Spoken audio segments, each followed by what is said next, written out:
Welcome to our channel Learn with Vian and Shanaya.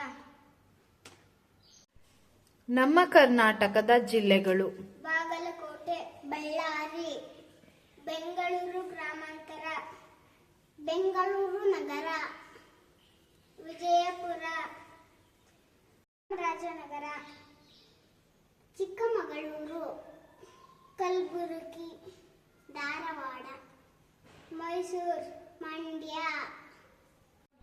Tumakuru, Karwar, Yadgir, Vijayanagara, Belagavi, Bidar, Chikkaballapur, Chitradurga, Dakshina Kannada, Davanagere, Gadag, Hassan, Haveri, Kodagu, Kolar, Koppal, Raichur, Ramanagara, Shivamogga.